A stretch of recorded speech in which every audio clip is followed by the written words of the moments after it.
Eamon, hi Bec, or Eamon and Bec, as you come up every time I voice search for you on YouTube. I'm Slim Shady, yes I'm the real Shady. My name's Monica, and this is my dad. When you do a lot of mistakes, you learn a lot of tricks. And since COVID's hit, we've been renovating my dad's basement, making it into an apartment. At the same time, we've been watching your videos, so it's kind of funny to see you guys drywalling at the same time we're drywalling here in Toronto. So we saw you drywalling, saw your cries for help, so I decided to get my dad to share all his tips and tricks about drywalling with you guys. So here it is. Hope you enjoy.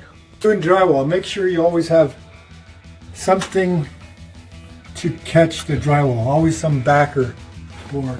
Right. So we're down to our scraps. So we're gonna do this with scraps. Factory edge to factory edge. Dimple edge to dimple edge. And these even flat edges to flat edges. This one. Get yourself one of these.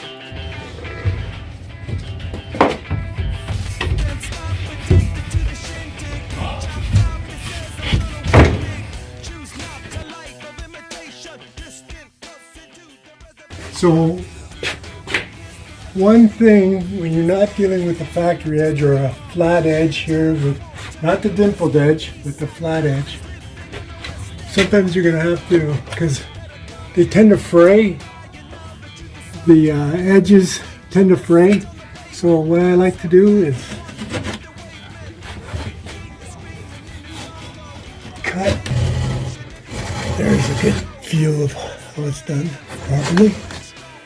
Now you have a place where mud's gonna go in. Love my steps too. Okay, two different types of tapes. I like to use the paper on corners. Inner corners. Inner corners, because it's already got a fold.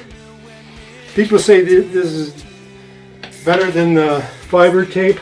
The fiber tape is so easy to put on. Can't beat this fiber tape for application, because this is how easy to, but you're gonna have to mud it. Yeah. And then you apply this. So I'm cutting it on an angle because that'll give me, as you can see, an overlap. If you were to go flat, it would tend to just look, Create a line. yeah, and eventually you... So we already did the corner bead here actually, and Dad cut this one on a line, so it actually lines up better. I mean, he probably shouldn't have mudded it already, but it would have lined up better if we hadn't mudded it, but it'll work out.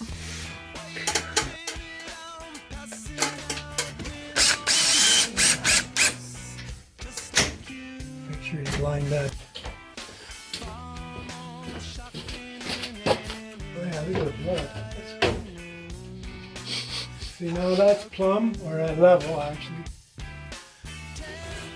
Corner bead is ready. The join has been prepped. Just this corner, you need to put mud down before you can put in the paper tape. Right? It's got a little curve in it, which is fantastic for applying mud on long runs. I'm loading up this trough, anyway, let's go with this first. This is the fire.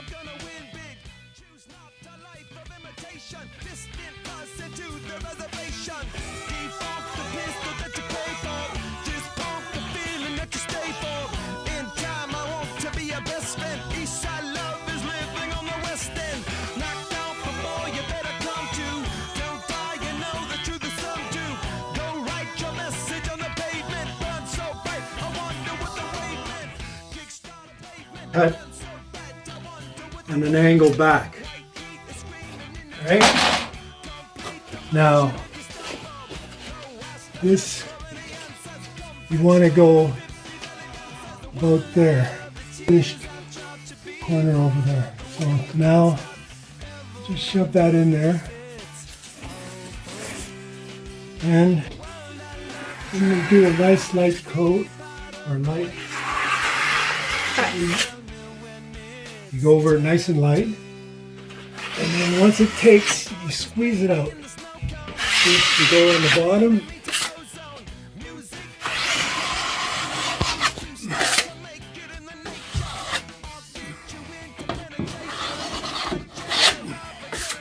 And the top. So you've already gone and put a coat here. That's alright. You'll fix it on the next coat. A lot more mud.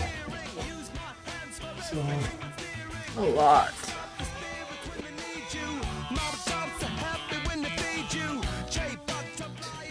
relaxing, man. This is, if you like painting, this is just like that. It's towards the corner bead, right? When you're loading the mud onto the corner bead, just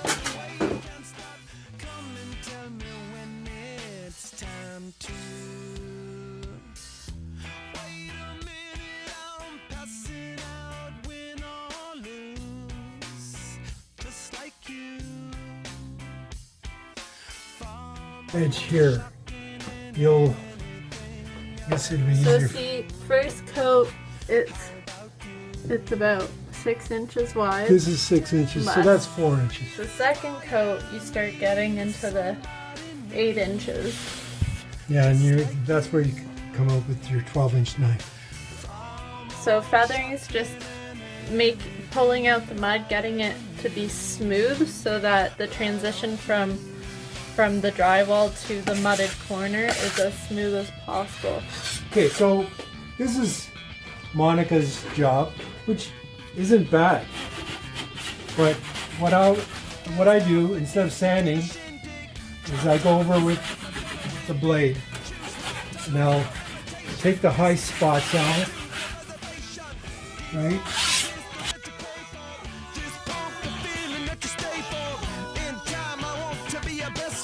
So here we go. Make sure your edge is clean and not bumpy from the dried compound. I like to have a clean one. Other guys, I don't know, they're good at it. Very nice. So anyway, here, got my curve. And I'm gonna go from the top. But you could do it. You could do your own mudding. Save you thousands. Especially if you're gonna do this the rest of your life. Get into the mudding, man.